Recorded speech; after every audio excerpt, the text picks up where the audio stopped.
पीले दांत वाली बहू। रंजना कभी ब्रश नहीं करती थी। उसे कितनी बार उसके माँ बाप ने डांटा, लेकिन उसका कोई असर उस पर होता ही नहीं था, जिस कारण से उसके दांत पीले पीले हो जाते हैं। शादी के बाद। अरे बहू, वैसे तो तुझ में कोई कमी नहीं है, पर तेरे दांत इतने पीले कैसे हैं बेटा? कैसे मतलब? कोई सर्जरी थोड़ी ना कराइए। वो तो क्या नाम, मैं ब्रश नहीं करती थी तो पीले हो गए। अब क्या करूं? आप कहे तो लाल करवा लूं या फिर काले? यार ये क्या है, क्यों माँ से लड़ रही हो? लड़ रही हूँ? अरे मैं लड़ रही हूँ या ये बोल रही है कि दांत पीले हैं, पीले। अरे तपस्या थोड़ी ना की है इन्हें पीले करने के लिए। बकायदा ब्रश नहीं किया है 20 साल तक, तब जाकर। छी, कैसी बात कर रही हो? ये उस वक्त तो पीले नहीं थे जब हम लोग तुम्हें देखने आए थे। अरे तब साफ करवा लिया होगा डेंटिस्ट के पास जाकर। अब देखो कैसे पीले पीले लग रहे हैं। रंजना सास की तरफ गुस्से से देखती है। फिर शुरू हो गई पीले पीले पीले। अरे पीले तो तब भी थे जब मेरे हाथ का रसगुल्ला उड़ा उड़ा कर खा रही थी और बोल रही थी, लड़की नहीं गुणों का खजाना दे रहे भाई साहब आप।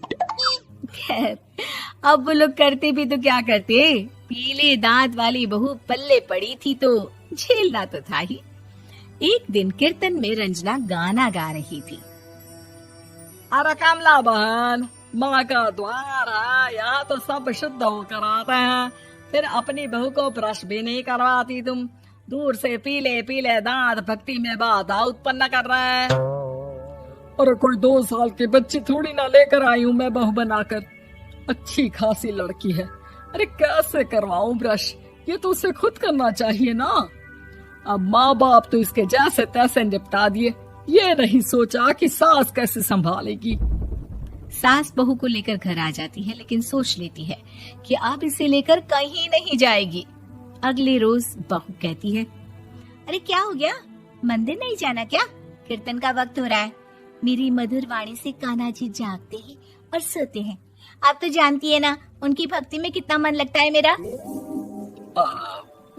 वो क्या है ना, तबीयत ठीक नहीं लग रही है मेरी, आराम करूंगी मैं। तबीयत ठीक नहीं लग रही? अभी तो मिथुन के गाने पर नाच रही थी आप, और अब बोल रही है कि तबीयत ठीक नहीं लग रही। अरे भक्ति में मन लगा लो सासू माँ, ऊपर जाना है, क्या मुंह दिखाओगी आप? हाँ? सास को बहू की बात पर गुस्सा आ जाता है। मैं क्या मुंह दिखाऊंगी, इसकी चिंता तो ना कर, समझी? अपने मुंह की चिंता कर, जो ये पीले पीले दांत लेकर हर जगह पहुंच जाती है। पता है लोग कितना मजाक बनाते हैं। ना जी ना, मैं नहीं जाना कहीं तेरे साथ। तो ये बात है। कोई ना, मत जाओ, मैं अपने कमरे में ही बैठकर भक्ति कर लूंगी। ऊपर वाला दांत थोड़ी ना देखता है, मन देखता है, भावना देखता है। और अरे बस बस, तू सब कुछ दिखा, बस ये सफेद चमकदार दांत ना दिखाना किसी को, है? जा यहाँ से। बहू को सास की बात का कोई फर्क नहीं पड़ता, वो तो जैसी थी वैसी ही रह जाती है। सुबह नहाकर किचन में खाना बनाना, फिर खाना खाना, कीर्तन भजन करना और सो जाना।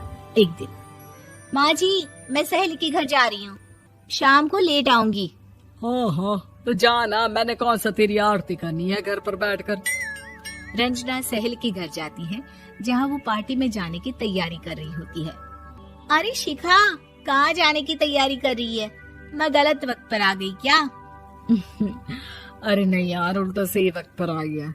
मैंने ये साड़ी और ज्वेलरी निकाली है यार, शाम को इनके ऑफिस की एक पार्टी में जाना है। बताना कैसा लग रहा है ये सब? नहीं यार, इस ड्रेस के साथ तो वो वाली ज्वेलरी अच्छी लगेगी। हाँ, सही बोल रही है, मैंने ध्यान ही नहीं दिया। वैसे तो हमेशा से मस्त फैशन सेंस रखती है। तो बड़ा जाती होगी ना पति के साथ पार्टी में। रंजना कुछ नहीं बोलती, बस सोचती है कि यार काश ये बात सही हो जाती, पर मैं क्यों नहीं जाती पार्टी में? क्या इन लोगों की कोई पार्टी होती नहीं होगी? रंजना घर आती है और रात में पति से सवाल करती है, एक बात बताइए, आप मुझे किसी पार्टी में क्यों नहीं ले जाते? क्या आपके यहाँ ऑफिस में पार्टी नहीं होती? पति बेचारा क्या कहता कि दांत पीले हैं तुम्हारे इसलिए। अरे कोई पार्टी होती नहीं हम लोगों के ऑफिस में, तो कहाँ से लेकर जाऊं? और मार्केट, मॉल, कहीं वीकेंड घूमना, कहीं तो। अरे यार सारे हफ्ते में एक छुट्टी मिलती है, तो सोचता हूँ कि आराम ही कर लूं। क्यों? रंजना मन मार के रह जाती है। पहले कभी सास के साथ मंदिर जाया करती थी, लेकिन वो भी सास ने ले जाना बंद कर दिया। घर बैठी बैठी रंजना बोर हो जाती है। तभी उसे आइडिया आता है और वो मायके जाने का सोचती है। सासू माँ, 2 दिनों के लिए मम्मी के घर जा रही हूँ। अच्छा अच्छा ठीक है, आराम से जा। और हाँ, माँ से कुछ अच्छी आदत सीख कर आना कि कैसे शरीर के हर भाग की तरह दांतों की सफाई भी जरूरी होती है, समझी? शुरू हो गई ना आप। वो लोग आपकी तरह नहीं है कि छोटी छोटी बात का बतंगड़ बना दे। उन लोगों के लिए मैं मायने रखती हूँ, ना कि मेरे पीले पीले दांत। रंजना माँ को बिना बताए उन लोगों को सरप्राइज देती है, लेकिन जैसे ही वो दरवाजे पर पहुंचती है, अंदर देखती है कि घर वाले कहीं जा रहे होते हैं। अब माँ, काश रंजना दीदी के दांतों वाली प्रॉब्लम नहीं होती, तो वो भी हम लोगों के साथ चलती ना बुआ जी की बेटी की शादी में।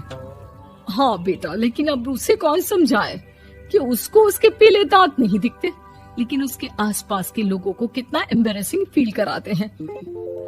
मुझे तो कितनी बार उसके स्कूल की टीचर ने शिकायत की कि उसके साथ कोई लड़की बैठना भी नहीं चाहती, और ना ही कॉलेज में कोई उससे बात करना चाहता था।